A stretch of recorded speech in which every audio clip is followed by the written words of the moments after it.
Hello friends, welcome back to my YouTube channel. इस video में हम पढ़ने वाले हैं मोमेंट ऑफ फोर्स यानी कि टॉर्क किसे कहते हैं। So without wasting time video start करते हैं।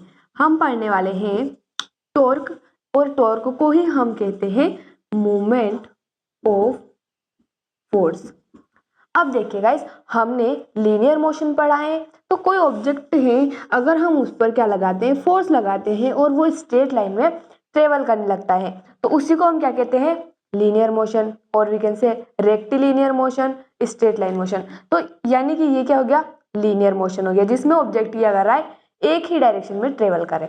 लेकिन अगर हमें किसी ऑब्जेक्ट को रोटेट करना है, यानी कि कोई ऑब्जेक्ट है हमारा, ये ऑब्जेक्ट मान लीजिए, ये ऑब्जेक्ट है हमारा और हमें इसको रोटेट यानी कि इस प्रकार से इसको घुमाना है, तो हमें जो फोर्स लगाना पड़ेगा उसी को हम कहते हैं टॉर्क यानी कि मोमेंट ऑफ फोर्स। और जो टॉर्क होता है उसे हम डिनोट करते हैं टाउ से।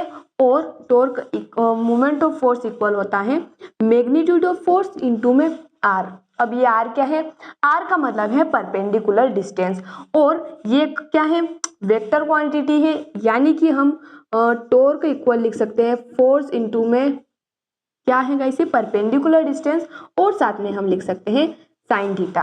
अब यहाँ पर जो एंगल होगा उसका क्या रोल है वो भी हम देख लेते हैं। डोर का एक एग्जांपल ले लेते हैं गाइस। ये देखिए, ये हमारे क्या है, ये एक डोर है, यहाँ पर इसका हैंडल है गाइस, और यहाँ पर क्या है, यहाँ पर क्या है, फिक्स्ड पॉइंट है यानी कि जिससे ये जुड़ा हुआ है। तो अगर हम यहाँ पर फोर्स लगाते हैं यानी कि हैंडल पर अगर हम फोर्स लगाते हैं तो हम क्या कर रहे हैं, परपेंडिकुलर फोर्स लगा रहे हैं एक्सिस ऑफ रोटेशन के। तो परपेंडिकुलर यानी कि साइन 90 डिग्री हो जाएगा। थीटा क्या है हमारा 90 डिग्री, तो साइन 90 डिग्री होता है 1, यानी कि हमारा टॉर्क हो जाएगा फोर्स और परपेंडिकुलर डिस्टेंस का प्रोडक्ट। लेकिन अगर साइन 0 डिग्री हो जाए, यानी कि मान लीजिए हम यहाँ पर इस टाइप से फोर्स लगा रहे हैं, अगर हम इसको थोड़ा 3D वे में अगर देखें तो मान लीजिए इस प्रकार से हम इस पर फोर्स लगा रहे हैं, तो जो एक्सिस ऑफ रोटेशन है और जो हम फोर्स लगा रहे हैं उन दोनों के बीच में तो एंगल 0 डिग्री है। और हमें पता है कि साइन 0 डिग्री क्या होता है, 0 होता है, यानी कि टॉर्क भी क्या होगा, 0 होगा और रोटेशन होगा ही नहीं, है ना गाइस, क्योंकि एंगल क्या है 0 डिग्री है। अगर इसकी हम बात करें यूनिट की, यूनिट क्या हो जाएगी इसकी, फोर्स है हमारे पास, डिस्टेंस है यानी कि फोर्स की हो जाएगी न्यूटन, डिस्टेंस की हो जाएगी मीटर।